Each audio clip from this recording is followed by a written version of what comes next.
So, without further ado, may I present the founder and director of nutritionfacts.org, Dr. Michael Greger.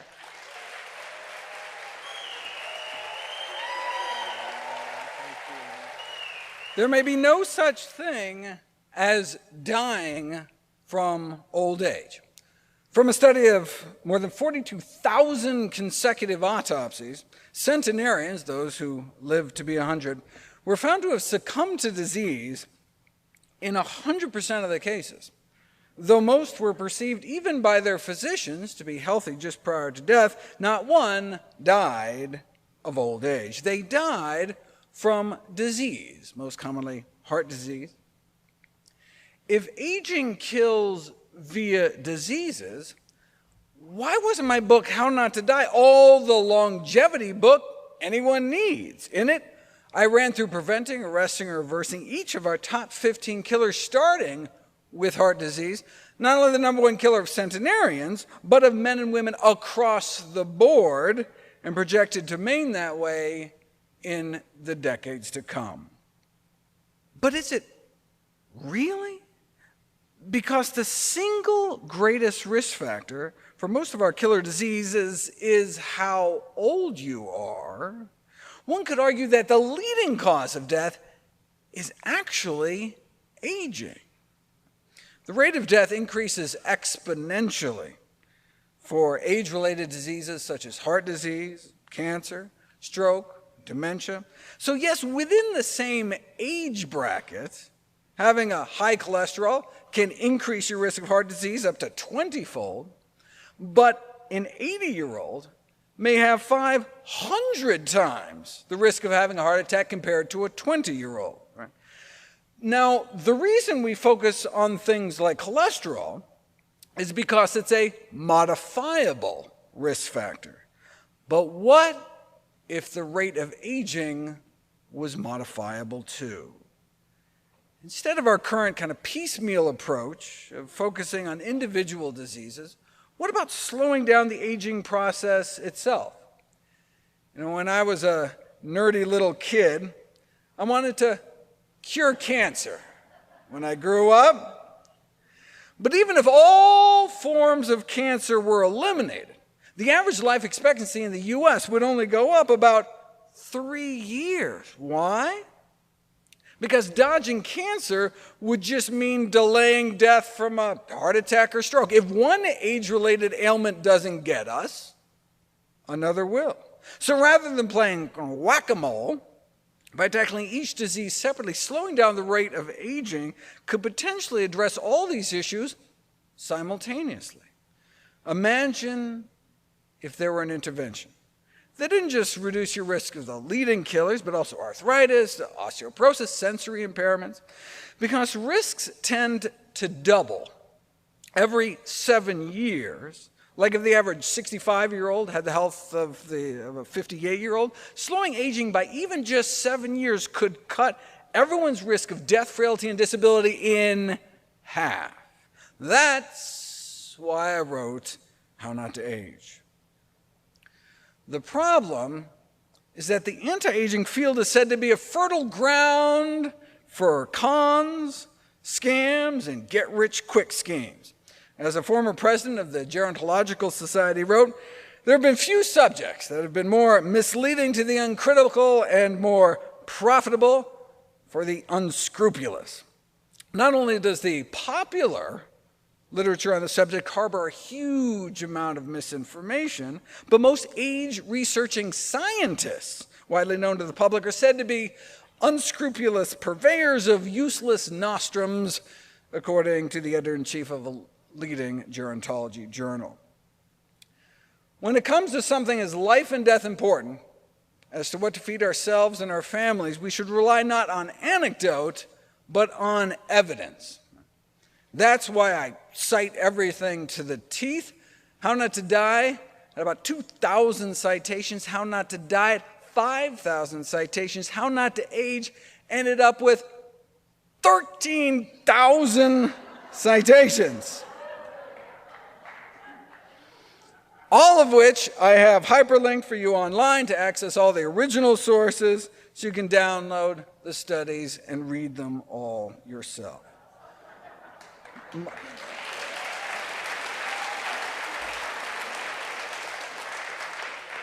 My aim was to cover every possible angle for developing the optimal diet and lifestyle for the longest, healthiest lifespan based on the best available balance of evidence. My inspiration for writing the book was a consensus document, Interventions to Slow Aging in Humans, compiled by the top researchers in the anti-aging field, the likes of Drs. Longo, Sinclair, Fontana. They were brought together to identify the most promising strategies to combat aging. They identified a list of essential pathways, for example, drugs that can block the hormone IGF-1, or drugs to block the pro-aging enzyme TOR. But I realized as I looked through this, wait, every single one of these pathways could be regulated through diet. That became the first section of the book. The term, anti-aging has been much abused in popular culture, attached to all manner of unproven products and procedures, whereas the term should really be reserved for things that can delay or reverse aging by targeting one of the established aging mechanisms, the so-called hallmarks of aging, the common denominators of the aging process, like, for example, the buildup of misfolded proteins that can be disposed of through autophagy. See, at any given time, most of our cells are producing and assembling more than 10,000 distinct proteins, each of which can become misfolded or damaged at any time and require a cleanup in aisle 3. But during times of excess nutrition, our body figures, why bother, right? We can just toss it in the corner, make another, right? Having evolved in the context of scarcity, our body expects to fall into hard times any day now and can put off spring cleaning until then. But these days, those lean times hardly ever come, so our cells just continually end up hoarding junk. That's where autophagy comes from. From the Greek words for self-eating, it's a housekeeping process by which defective cellular components are broken down and scrapped for spare parts. This doubles as both kind of salvage operation and quality control, clearing out some of the damaged debris implicated in the aging process while renewing our cells in a sort of cellular reset. As one review put it, the janitor is the undercover boss. Our ancient ancestors often went for several days without food, so autophagy was constantly being switched on. But these days, our cells no longer need to kind of clean out the corners for sustenance, and so the tainted heaps just pile higher and higher, which isn't good because autophagy is essential for lifespan extension. It's not only necessary, but sometimes sufficient for increasing longevity. Self-digestion for lifespan extension. Boosting autophagy alone can boost lifespan, at least in mice, by an average of 12%, and it also boosts health span. Unfortunately, our body's ability to take out the trash declines with age, leading to this vicious cycle. Garbage builds up, accelerating aging, which leads to more garbage buildup. No wonder the drug industry is so eager to pharmacologically modulate autophagy to combat aging, but we can do it naturally. One way is through fasting. Unfortunately, autophagy doesn't really maximally ramp up until after a day or two of fasting, which may be too long to do it unsupervised. Fasting more than 24 hours should probably only be done under medical supervision, ideally in a kind of live-in clinic. In other words, don't try this at home. This is not just legalistic mumbo-jumbo. For example, normally your kidneys dive into sodium conservation mode, but should this response break down, you could rapidly develop an electrolyte abnormality, which might only manifest as nonspecific symptoms like fatigue or dizziness, which could be easily dismissed until it's too late. Thankfully, there's another way to activate autophagy. You can fast or go fast, exercise. induces autophagy. As one of the researchers said, I've always known exercise was good for you, but when we found out it increases autophagy, I finally got a treadmill. You have to do it enough, though. Autophagy is activated after 60 minutes of moderate intensity exercise, but only 20 minutes fails to move the needle. What about diet? Any foods to avoid? In 2021, we found out that acrylamide can inhibit autophagy, at least it sells in a petri dish. Acrylamide is a toxin concentrated in French fries and potato chips that's formed during the frying process. The fact that high acrylamide exposure is associated with as much as double the risk of premature death would be consistent with an anti-autophagy effect, though diminished lifespans among eaters of fatty, salty snacks isn't exactly a revelation. You can't know if it's cause and effect until you put it to the very nice. Before being asked to eat a bag of potato chips every day for a month, study subjects were given weeks of boiled potatoes mixed with the same amount of fat and salt as the chips. Compared to the fatty, salty boiled potatoes, their C-reactive protein levels shot up 50% on the chips, suggesting chronic ingestion of acrylamide-containing products induces a pro-inflammatory state.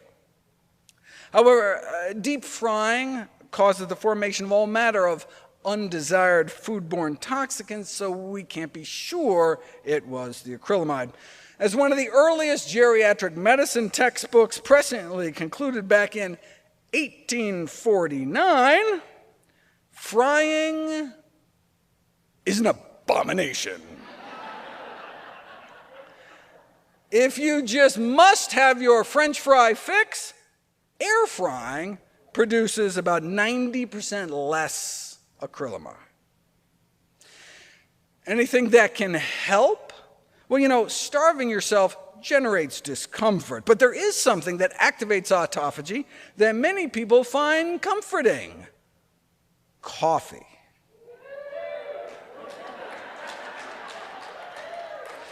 At a human equivalent dose, both regular and decaf rapidly induce autophagy within hours in mice, and coffee can extend the lifespans of some rats. But what about people? Well, in humans, we'll only have observational research, but to date, about 20 studies have followed more than 10 million people over time, and those drinking 3 cups of coffee a day, 13% lower risk of dying from all causes put together. And decaf appears to be just as protective, so it's not the caffeine. Coffee contains more than 1,000 bioactive compounds. The polyphenol chlorogenic acid is the most abundant antioxidant in coffee, so researchers started there, and indeed was found to enhance autophagy in human cells. More than 100 coffees have been tested, and the chlorogenic acid levels vary by more than 30-fold. Interestingly, the major contributor to this wide range is Starbucks, with its extremely low chlorogenic acid content, thought to be because they roast their beans so dark that they destroy it. Freeze drying is okay, and brewed has more than espresso. Paper filtered is the best because it traps the cholesterol-raising compounds in coffee, perhaps explaining why those drinking filtered coffee had even lower mortality rates than those drinking unfiltered coffee. Any food components that can activate autophagy? Spermidine, the longevity elixir spermidine. Don't be put off by the name.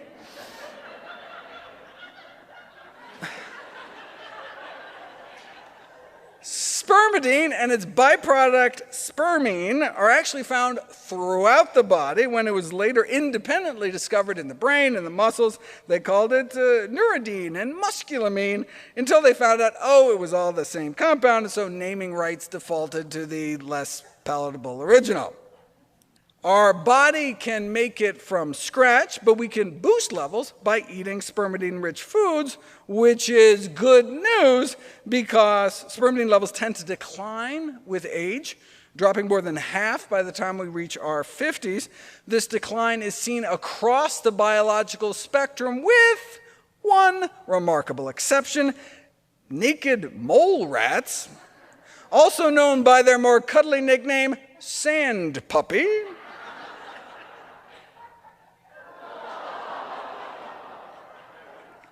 Considered to be a non-aging mammal without any visible signs of aging, almost no decline in physiological function over decades, no typical signs of aging like loss of muscle mass or fertility, perhaps in part because they're able to maintain their high levels of spermidine, something that you also see in human centenarians. To prove cause and effect, extra spermidine was fed to animals, and induction of autophagy by spermidine promotes longevity, increasing lifespans of mice, for example, by as much as 25%. In a database of more than 1,000 life-extending compounds, among the small subset with the fewest side effects, spermidine has the largest documented lifespan extension. Longevity can be improved even when started late in life, kind of the human equivalent of changing your diet when you're already in your 50s. Anti-aging effects were found in the heart and kidneys, rejuvenating immune function, delaying brain aging, and improving cognitive function. Yeah, but this was in animals like fruit flies and mice. I mean, who cares if spermidine cures flies? I've seen your moments. What about in people? Hundreds of men and women, their 40s through 80s, were followed for 20 years, and after looking at 146 different components of their diets, the single most predictive of longevity was spermidine. How much spermidine they were eating. Higher spermidine intake is linked to lower mortality. Those who consumed the most spermidine had a reduced risk of death from all major causes, which is what we'd expect from an anti-aging compound. Critically, the survival advantage persisted even after controlling for dietary excellence, meaning it wasn't just because they were eating healthier foods in general, but specifically spermidine-rich foods in particular. How big of an effect are we talking? Well, the reduction in mortality risk between getting more than 12 milligrams of spermidine a day compared to getting less than 9 was as if those eating more spermidine were 5.7 years younger. It's as if by eating certain foods, they were able to kind of effectively turn back the clock nearly 6 years. The findings were so extraordinary, the researchers sought to replicate their results in a whole new set of individuals and indeed arrived at the same conclusion. This led some to propose that spermidine may be an anti-aging vitamin. When we're younger, we seem to be able to make enough, but as we get older, we may need to start ensuring we're getting enough in our diet to maintain autophagy into old age. Well, if spermidine is going to be considered an anti-aging vitamin, where is that vitamin found?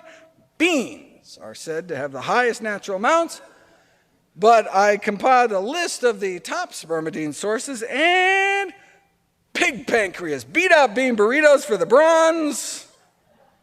This is virtually every food, averaging at least 2 milligrams of spermidine per serving, with a fermented soy food called tempeh leading the list, along with plain white mushrooms. While some have suggested the genetic engineering of spermidine-rich crops, there are already a plethora of naturally spermidine-rich foods. As a certified dark green leafy snob, I was begrudgingly impressed to see lettuce score so high. The lettuce is so light, 100-gram serving would be about 3 cups of lettuce, but even the spermidine little side salads could certainly really add up. In the book, I spent a lot of time going through the entire list, but the single most concentrated source is wheat germ, with 2.5 milligrams of spermidine and just the 7 grams in a tablespoon. It's also the cheapest source, costing as little as 2 cents per milligram. You can't get a lot of pancreas for 2 cents. Does wheat germ actually do anything? Let's randomize people to some dinner rolls and find out. A randomized double-blind pilot in which older adults were secretly slipped some spermidine in the form of wheat germ baked into dinner rolls versus placebo rolls with wheat bran instead, and those with mild dementia improved way beyond all available anti-dementia drug treatments so far. Admittedly, that's not saying much, but what's the harm of sprinkling a little wheat germ on your food? You know, the latest Alzheimer's drugs don't appear to work at all. All you get for your $56,000 is a dramatically increased risk of swelling or bleeding into your brain. When the FDA approved it anyway, the head of the American Geriatric Society replied, "My head just exploded." Maybe they just got slipped a dose of the drug. Anyway, lots of other clinical spermidine studies, but just to wrap up this section, autophagy is considered the primary system for cleaning the body from the inside out. And we can boost autophagy with aerobic exercise, skipping fries and chips, drinking coffee, and eating specific foods to reach a target of 20 milligrams of spermidine a day. I offer similar diet and lifestyle takeaways for each of the other 10 anti-aging pathways, but don't have time to touch on them because there's 3 other major sections to the book. Part 2 focuses on the diets and lifestyles of the healthiest and long-lived populations around the world. The odds of living to 100 have risen from approximately 1 in 20 million to as high as 1 in 50. Why do some people make it and others not? It's not just a matter of picking better parents. Studies following identical twins suggest that only about 25% of the variation in lifespan is explained by genetics. So what can we do for the majority over which we may have some control? The media loves stories of hard-living centenarians who attribute their longevity to some combination of lard, vodka, and favorite brand of cigarette. But how do the oldest and healthiest really eat and live? That's what we have the blue zones for, areas of exceptional longevity around the world where there may be 10 times the rate of those reaching those triple digits, actually named for a color that a demographer used in a kind of heat map of mortality around the globe. What lessons can we learn? Well, the Blue Zones organization distilled findings from more than 150 dietary surveys from the world's longest living people to create a set of 10 food guidelines. The foundation of the Blue Zones food guidelines is making your diet at least 95% plant-based, avoiding highly processed foods, emphasizing beans as the healthiest source of protein, water as the best beverage, and nuts as the healthiest snack. That's the foundation. The final 5 guidelines are go easy on fish, eliminate eggs/sugar, reduce dairy, and retreat from meat, noting that Blue Zone centenarians only eat about 2 ounces of meat or less about 5 times a month. Historically, there have been 5 recognized Blue Zones, but only 1 survives and thrives to this day. The red, white, and blue zone, the Seventh-day Adventists in Loma Linda, California, with perhaps the longest life expectancy of any formally studied population in history. There are a number of shared Blue Zones lifestyle characteristics: family coherence, avoiding smoking, daily exercise, social engagement, but plant-based nutrition appears to be the principal component, alone accounting for about half the difference in lifespan. No surprise, since the #1 risk factor for death in the United States is the American diet. So, unsafe sex, bad. Sedentary lifestyle, bad. Alcohol and drugs, especially tobacco, bad. But cigarettes, only killing about 500,000 Americans every year, whereas our diet kills many more. We are what we eat, which is good news because it means we have the power. Changing from a more typical diet to a more optimized diet, starting at age 20, would be expected to increase the lifespan of women by about 11 years and men by 13 years. The largest life expectancy gain would be made by eating more legumes, beans, split peas, chickpeas, and longevity. So if there's one thing we could eat, legumes for longevity. Hummus for health. Then comes whole grains and nuts and eating less meat. Now, for the few of you who aren't 20 anymore, not to worry, starting eating healthier at age 60 could still mean adding 8 or 9 years to your lifespan. Even starting as late as age 80 could add years. Changing your health destiny can start tomorrow morning at breakfast. And it doesn't take much.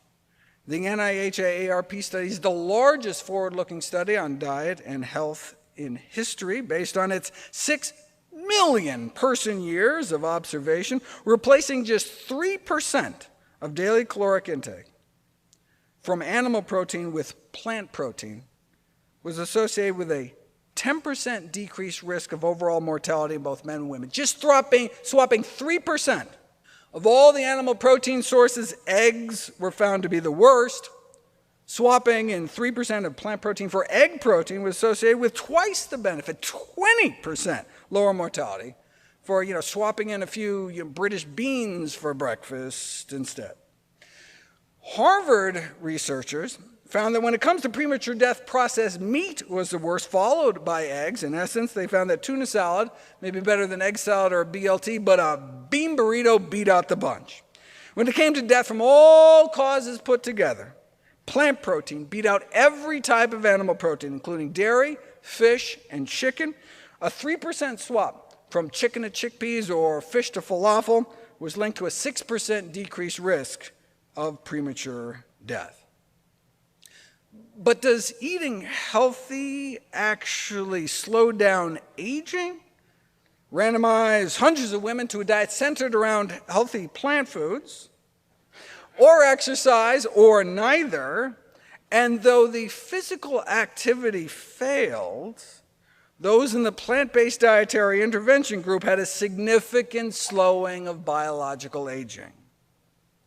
Of course, it isn't just about adding years to your life, but life to your years. An unhealthy aging index was devised to measure functional impairments, vitality, mental health, physical health.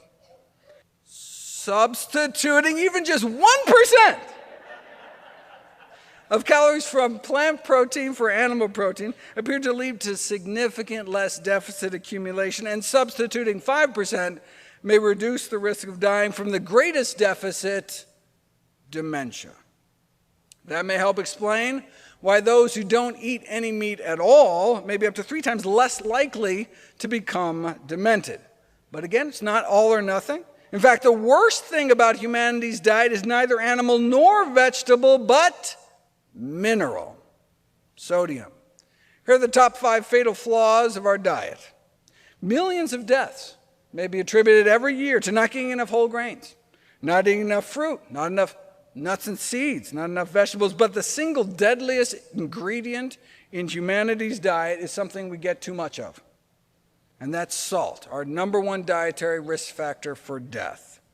A recent whopping study, for example, more than 500,000 people found that those who salted their food at age 50 appeared to have about a 2-year lower life expectancy compared to those that didn't. So, just swapping out the salt shaker for some salt-free seasonings or salt substitute could potentially add years to your life. How do we know its cause and effect?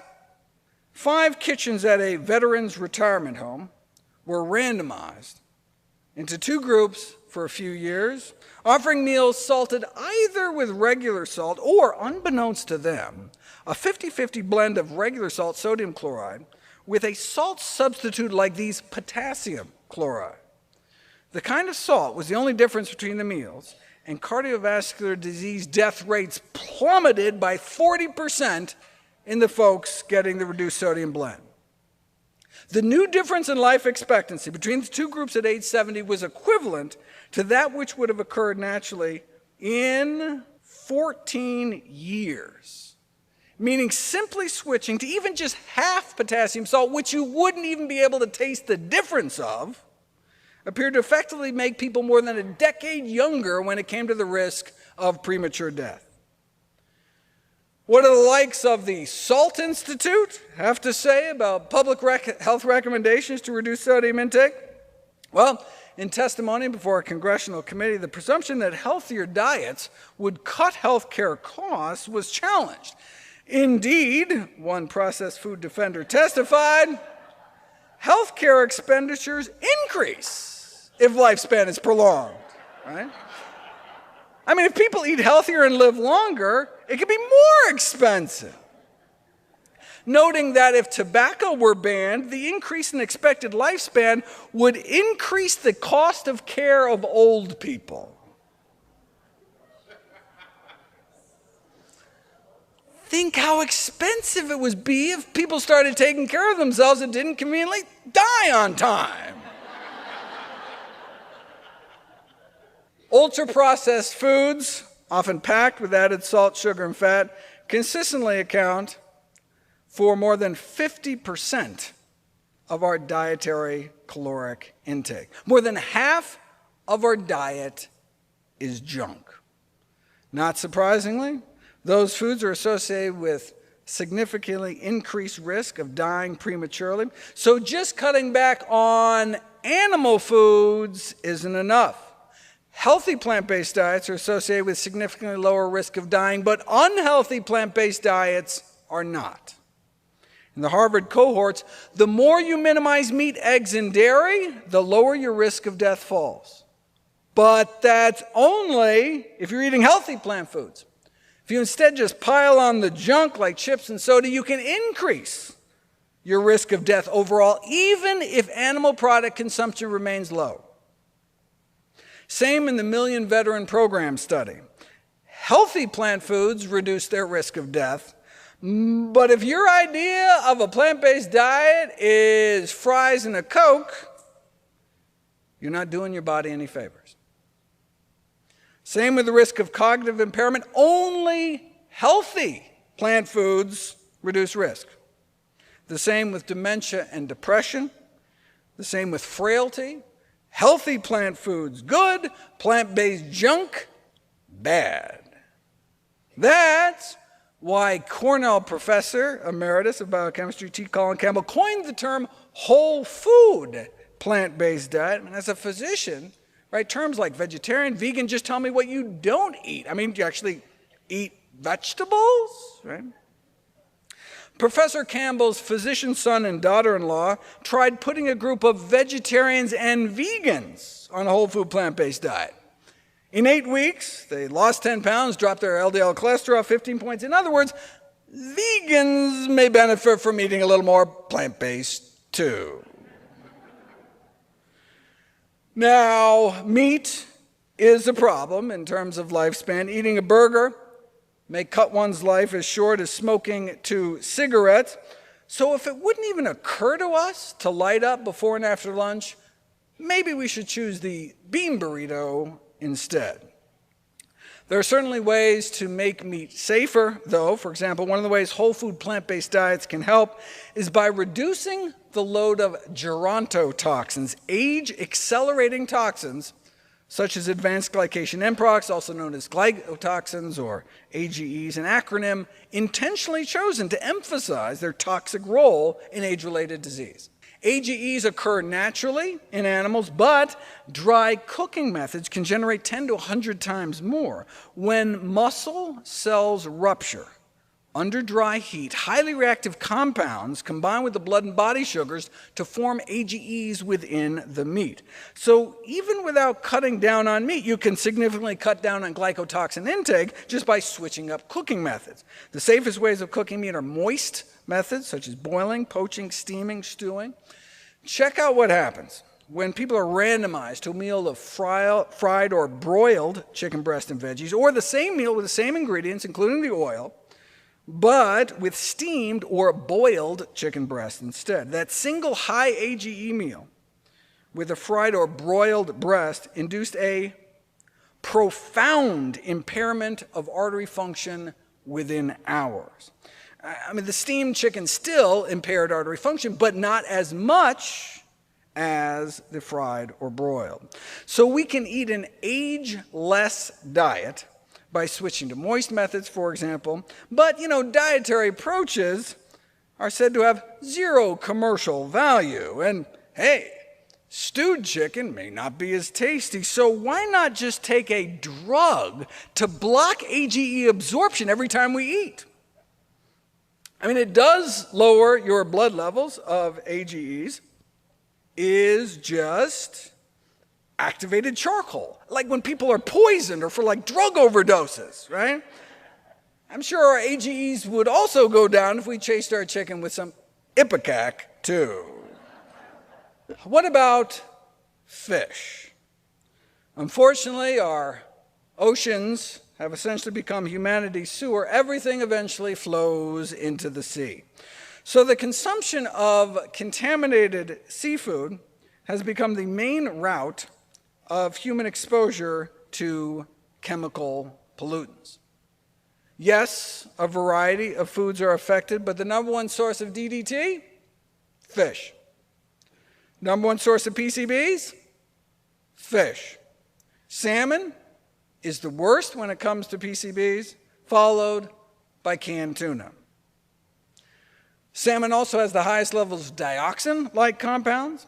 So, on the one hand, fish has long been viewed as a healthy dietary component because of those long-chain omega-3s, but on the other hand, we're so polluting our world that we're now seeing heavy metals, pesticide, flame retardants in fish, forever chemicals, which may explain why, despite their omega-3s, there's been a failure to consistently observe beneficial effects of fish consumption. So if we had a time machine to go back before the Industrial Revolution, that'd be one thing, but now we have studies like this, where mice fed commercially available farmed salmon fillets with common levels of persistent organic pollutants were found to develop insulin resistance, glucose intolerance, abdominal obesity, fatty liver, chronic low-grade inflammation. So even just background levels of pollutants that might be presumed to be safe could completely counteract the potential benefits of the omega-3s, in particular leading to metabolic issues.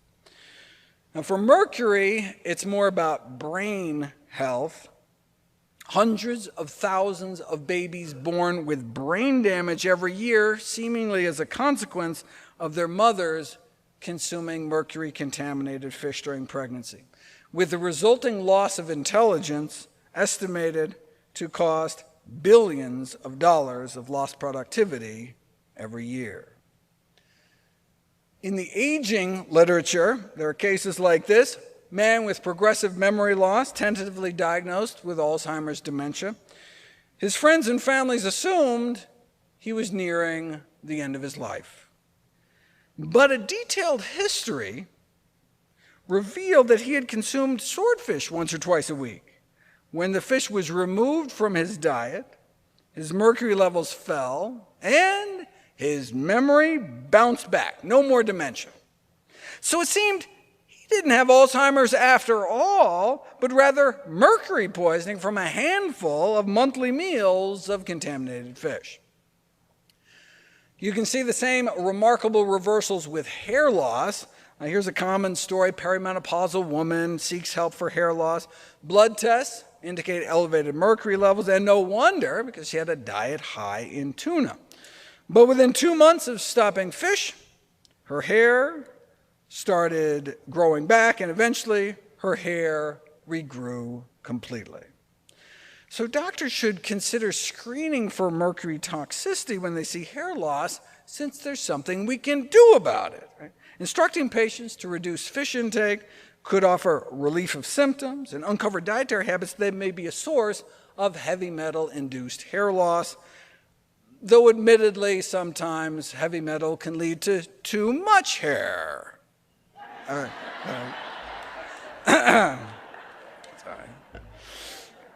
What about alcohol? That's from plants.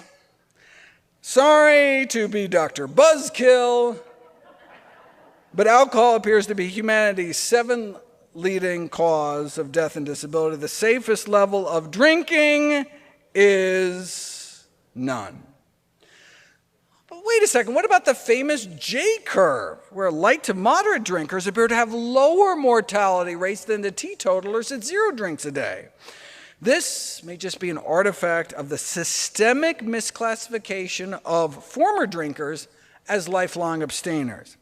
This leads to the so-called sick quitter effect, where the reason a person may be a non-drinker is because drinking made them sick, thereby making current drinkers look good in comparison.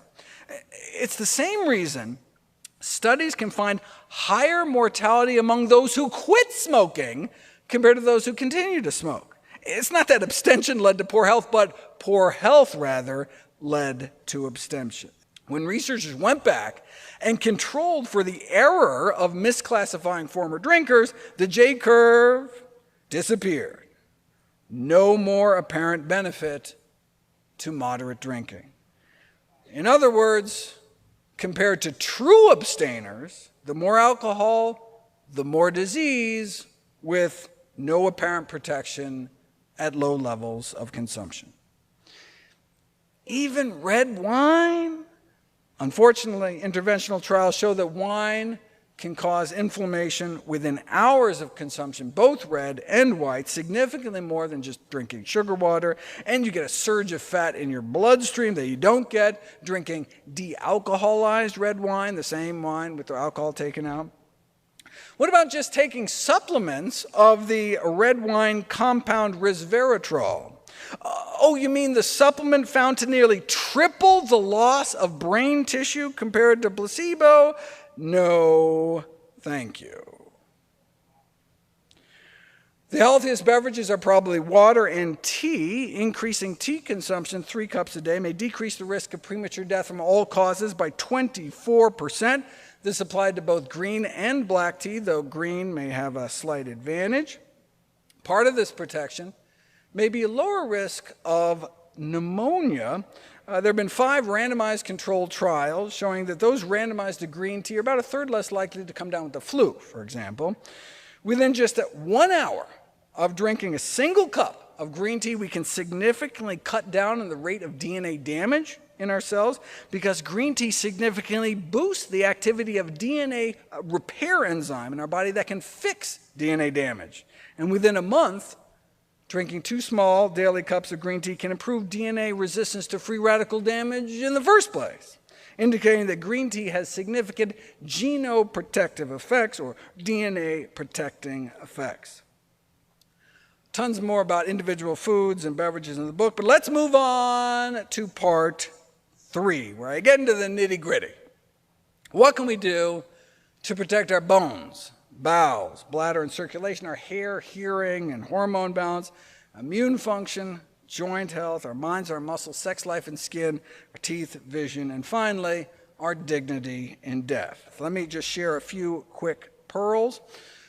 For example, did you know that 85% of bone-related fracture risk has nothing to do with bone mineral density? That's just been drilled into our heads by Big Pharma and a billion-dollar bone density screening industry. Fractures are primarily due to falling, not osteoporosis. So it's the age-related muscle loss and an impaired balance that may be breaking most of our bones, which is good news because there's something we can do about it. 7 randomized controlled trials, strength and balance training cut fracture rates nearly in half, and that's just during the trial. In the 5 years after this 1-year study ended, those who had previously been randomized to the combined strength and balance group suffered 74% fewer fractures. That's far more effective than osteoporosis drugs like Fosamax that can cause fractures. Atypical femoral fractures in as many as 1 in 300 uses. They're called atypical because they occur not after a fall or trauma, but just during routine activities like walking, twisting at the hip, or just standing still. Thanks to the drug, your femur your thigh bone, the biggest bone in your body, just cracks in half. Too cruel an irony from a drug that's supposed to protect your bones. This is what it looks like on X-ray. Ouch. After bones, I talk about preserving your bowel function in chapter number 2. Randomize constipated diabetics to either cookies containing a tablespoon a day of ground flax seeds or flax-free placebo cookies for 12 weeks. And not only does the flax improve constipation symptoms, but resulted in 8-pound weight loss over placebo, 25-point lower blood sugars, an astounding drop in hemoglobin A1C, and 17-point lower LDL cholesterol, all for about 10 cents a day of ground flax seeds. For a head-to-head test between flax seeds and psyllium, sold as Metamucil, a third cookie group was added with about 10 grams of psyllium, and the flaxseed beat out the psyllium for constipation relief, weight, blood sugars, and cholesterol, and is about 4 times cheaper. Flax seeds were also directly compared to the prescription laxative lactulose and worked better as well. Bladder function. Prevalence of overactive bladder syndrome increases with age, reaching about 1 in 3. No wonder bladder-relaxing drugs are a multi-billion-dollar industry, yet may only reduce bathroom breaks by about half a pee a day compared to placebo.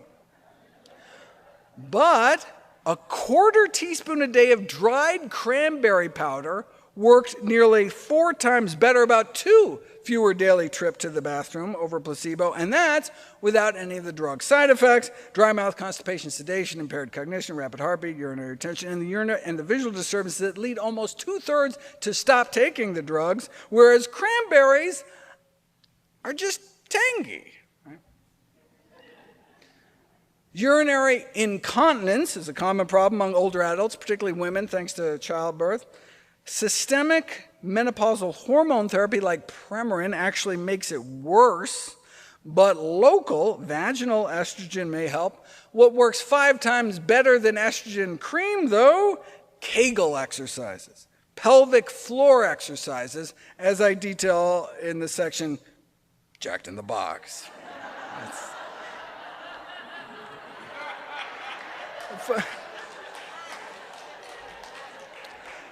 For men, urinary issues are more an enlarged prostate problem, having to get up multiple times a night. Wee hours of the night. Okay, sorry. Cranberries to the rescue there. Again, even just 1/8 of a teaspoon a day of powdered cranberries can significantly improve prostate symptoms. You can buy cranberry powder in bulk at a cost of less than a penny per day. What about saw palmetto, the most common herbal supplement used for prostate symptoms, based on dozens of randomized controlled trials involving nearly 5,000 men? No clinical benefits, but pumpkin seeds work. More than 1,000 men with prostate symptoms were randomized to either about a tablespoon a day of plain pumpkin seed kernels, a proprietary pumpkin seed extract, or placebo. The study was funded by the drug company that made the supplement, but the supplement totally flopped while the pumpkin seeds themselves worked. Pumpkin seed oil was pitted against the leading drug for hair loss in women. A little less than a quarter teaspoon applied to the scalp once a day versus a dose of the drug, and they both worked, but the drug worked better. But rosemary oil, however, may be more closely matched. 100 balding men were randomized to twice-a-day minoxidil like Rogaine versus a rosemary lotion. It took 6 months, but significant comparable improvements in hair counts in both groups with no significant difference between the two. The rosemary lotion appeared to work as well as the drug. If you want to give it a DIY try, you can premix about 10 drops of rosemary essential oil to each fluid ounce of your favorite lotion and rub a quarter teaspoon on your scalp twice a day. Cost-wise, that much rosemary oil would come out to be about a penny per week. Let's move on from hair highlights to hormones.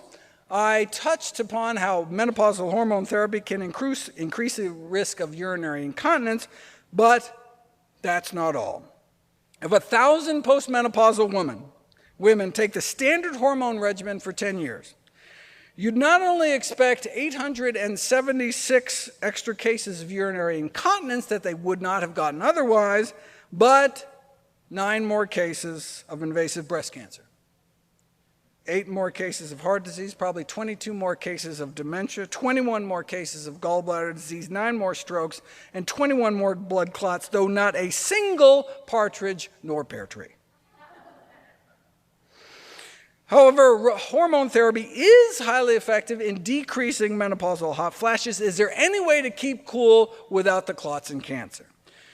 In the U.S., menopausal hot flashes are considered inevitable, but there isn't even a word for hot flash in Japanese. And this may be due to their greater consumption of soy foods, but you don't really know until you put it to the test. Harvard's Center of Excellence in Women's Health funded a randomized crossover trial of a half a cup of unsalted soy nuts a day and achieved about a 40 to 45% reduction in hot flashes within 2 weeks compared to the control group.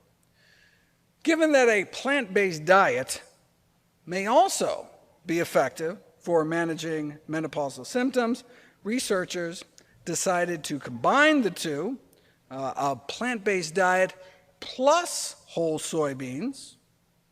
In fact, 2 randomized control trials found that plant-based nutrition with a daily half cup of cooked whole soybeans can reduce the number of serious hot flashes by 84 to 88% within 12 weeks. Overall, most randomized to the plant-based bean group ended up free of moderate to severe hot flashes compared to about 95% still suffering in the control group. Lots of other things can help. Whole fennel seeds, powdered into capsules to pit them against placebo, in a double-blind trial significantly improved menopausal symptoms at a dose of about a teaspoon a day. Fenugreek may also help at a dose of 1.5 teaspoons a day, though not as much as hormones, but without the side effects. Though fenugreek can make your pee smell like maple syrup, sounds like a bonus. The nice thing about studying spices is entire servings can be stuffed into a pill to pit them against placebo. A 1/4 teaspoon of black cumin powder a day led to significant improvements in memory and other tests of cognition within 9 weeks compared to placebo. Black sesame seeds, less than a teaspoon a day of ground black sesame seeds stuffed into capsules against placebo, drove down systolic blood pressures by about 8 points within a month.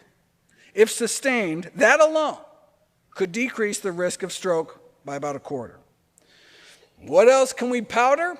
Strawberries. Osteoarthritis patients were randomized to 2 ounces of freeze-dried strawberry powder versus a fake strawberry flavored and colored placebo powder. And compared to placebo, the real strawberries significantly decreased constant pain, intermittent pain, and total knee pain, and improved disability and overall quality of life. Osteoarthritis is the most frequent cause of physical disability among older adults, yet how do we treat it? Acetaminophen. Tylenol is considered the first-line painkiller, but guess what? It doesn't work. I mean, it works, just not much better than a sugar pill, but at least it's not going to make things worse. Like other things we doctors have cooked up, like steroid injections, which actively worsen joint deterioration and offer no greater pain relief than placebos, or arthroscopic surgery, which may end up tripling our risk of ending up having to get a total knee replacement. I mean, so, even if the strawberry study is some total fluke, what's the worst that can happen? Tastier smoothies, right? And less than 1/4 of a teaspoon of ground ginger a day can beat out placebo for joint pain. researchers conclude ginger, therefore, is recommended as a safe drug for these patients. But by drug, they just mean a couple pinches of the ground ginger you can buy at any store. There was even a study on topical ginger, at least when applied to the scrotum. Paper-thin slices of ginger applied over the inflamed testicles, and the researchers were on the ball. Healing nearly 3 times faster than the control group. There have been more than 100 randomized controlled trials on ginger shown to help with nausea and vomiting and everything from COVID to PMS, heavy periods, painful periods, migraine headaches, multiple sclerosis, and the list goes on. Bottom line, mounting evidence suggests ginger can promote healthy aging. What about garlic? Clinically proven to protect against those who want to suck your blood. Literally, 100 Marines were randomized to a clove a day or a placebo, and those on garlic had significantly fewer tick bites. Though, sadly, garlic does not appear to help against other blood suckers. So far, I've touched on preserving your bones, bowels, bladder, hair, hormones, and joints, but preserving your mind is the largest chapter in the book, because dementia is one of the most pressing public health problems and most feared condition of later life. There's a common misconception that we have no control over whether we develop dementia, but the good news is that although Alzheimer's may be incurable, at least it is preventable. There's an emerging consensus that what's good for our hearts is also good for our heads. Because clogging of the arteries inside the brain with atherosclerotic plaque is thought to play a role in the development of Alzheimer's dementia, this is what our cerebral arteries should look like: open, clean, allowing blood to flow throughout our brains. This is what atherosclerosis in our heads looked like. Clogged with cholesterol, closing off arteries, clamping down blood flow. What kind of brain arteries do you want in your head?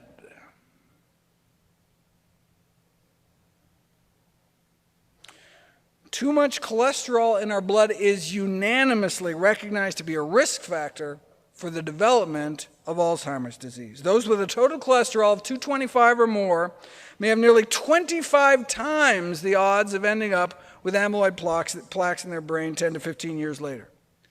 Cholesterol explains how the Alzheimer's gene, ApoE4, ravages the brain. After all, ApoE is the primary cholesterol carrier inside the brain. LDL cholesterol in those with kind of bad gene variants of ApoE averages 40 points higher, but switch people to a diet lower in animal fat, and that cholesterol difference can be effectively smoothed out. So diet can trump genetics. This may explain the so-called Nigerian paradox, where they have among the highest rates of the Alzheimer's gene, but some of the lowest rates of Alzheimer's disease. How is that possible? Genes load the gun, but lifestyle pulls the trigger. The paradox may be explained by their low cholesterol levels, probably because of their diets low in animal fat. Human beings may have evolved to maintain an LDL cholesterol level of around 25, but the average in the Western world is approximately 120. No wonder heart disease is the leading cause of death in high-income countries, and dementia is killer number 2. That helps explain why the so-called Alzheimer's gene is the single most important gene when it comes to longevity too, which is good news, because even if we've been dealt some bad genetic cards, we still may be able to reshuffle the deck with diet. So, in terms of dietary guidelines for the prevention of Alzheimer's, we should center our diets around vegetables, legumes, fruits, and whole grains. In other words, the dietary pillar of lifestyle medicine, whole food, plant-based nutrition. Or, even simpler, plants, and more plants. Any plants in particular? Note that the director of Loma Linda's Alzheimer's prevention program singled out berries and greens. Eating strawberries and spinach can mitigate age-related cognitive decline in rats. But what about in people? When the cognition of hundreds of twins was followed over a decade, consuming the berry pigments in less than a quarter cup of blueberries a day or about a cup of strawberries was associated with slowed cognitive aging by about 4 years. And nearly all the randomized controlled trials on blueberries and cognitive performance found improvements in at least one brain domain, perhaps because blueberry consumption can improve blood flow to certain critical regions of the brain. Now, the one study that flopped mixed the berries with milk. And we know that the addition of milk can prevent the artery protective effects of tea and prevents the bump in antioxidants that you'd normally get eating dark chocolate and impairs the absorption of the autophagy activating compounds in coffee. What about mixing berries and cream? The antioxidant activity of blueberries is not just impaired by milk. Check this out. Researchers found that the total antioxidant capacity of our bloodstream, measured in 2 different ways, shoots up within an hour of eating a cup and a half of blueberries with water and remains elevated 5 hours later. With milk, maybe we'd expect less of a bump, but in fact, they ended up worse than when they started. After eating a whole bowl of blueberries, they ended up with less antioxidant capacity in their body because they ate the blueberries with milk. One reason greens may be referred to as an anti-Alzheimer's plant is because dark green leafy vegetables can also improve blood flow in the brain in interventional trials, randomize older adults to the greens pigments found in a cup a day's worth of cooked kale, and see significant improvements in complex attention, cognitive flexibility. And those randomized to even just half a cup of kale's worth of the cruciferous compound sulforaphane got significant improvements in processing speed and working memory. Here's the rate of cognitive decline in elderly men and women eating a serving a day of green leafies compared to those only eating greens about once every 10 days. Are you sitting down? The rates of decline among those who consumed 1 to 2 servings of greens a day was equivalent to being 11 years younger. So now, are you sitting down to a big salad? Greens come up in chapter after chapter. What's the recommendation for preventing age-related macular degeneration, our leading cause of blindness, or even treating it in its earliest stages? Consume a diet high in green leafy vegetables. We're talking 2 to 3 servings a day, so at least greens at every lunch and supper with bonus points for sneaking them into breakfast and like a green smoothie. In fact, blending greens can triple the bioavailability of a key vision-protecting nutrient. The main reason greens make it into my anti-aging 8, though, is because of the nitrates. And a serving 2 of cooked greens can slow our metabolic rate for the same reason that a little shot of beet juice can help free divers hold their breath longer, because it improves the efficiency of our mitochondria, the little power plants in our cells, allowing us to effectively extract more energy from each breath. Another dietary intervention that has a similar effect on slowing metabolism is calorie restriction, right? The candle that burns half as bright burns twice as long. But instead of starving all the time, you can just eat a big salad. What else can greens do? The Harvard Nurses' Health study, the consumption of leafy greens appeared to protect against the development of frailty. And when put to the test in a randomized, double-blind, placebo-controlled trial, the equivalent of 2/3 of a cup of spinach led to a significant boost in muscle strength, muscle quality, and muscle mass in older men and women. A single cup of cooked greens worth of vegetable nitrates significantly boosted maximal power and velocity in quads so much it was functionally equivalent to acutely reversing the effects of several decades of aging. A single cup of cooked greens. Of course, when most people think about maintaining muscle mass into old age, they don't think spinach, they think protein. But if you put together all the randomized controlled trials of adding extra protein to the diets of older men and women, you find no evidence that adding protein increases muscle mass or strength. Okay, yeah, but what if you have sarcopenia, excessive age-related muscle loss, right? Surely then protein helps, right? No. No significant effect on physical performance or muscle strength. What does work? Exercise. When it comes to age-related muscle mass, it's use it or lose it.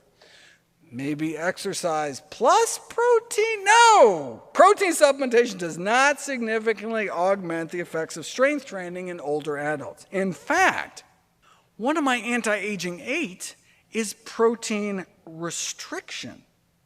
Why do longevity experts like Walter Longo recommend people cut down on protein to live longer?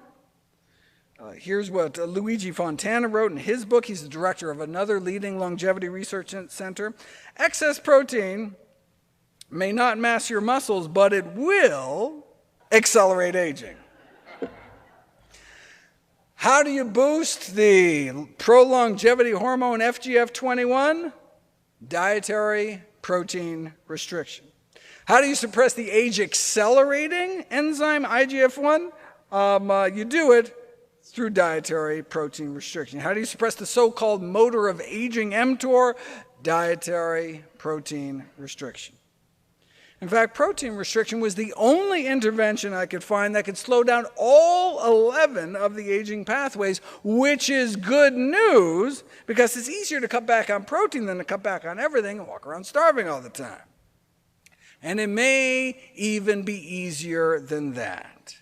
Most or all of the life-extending benefits of protein restriction may be due to just restricting particular amino acids like methionine. In that case, you could even keep your protein intake the same, but just swap sources from animal proteins like meat to plant-based sources like beans. So in humans, methionine restriction can be achieved using a predominantly plant-based diet, which makes methionine restriction feasible as a life extension strategy.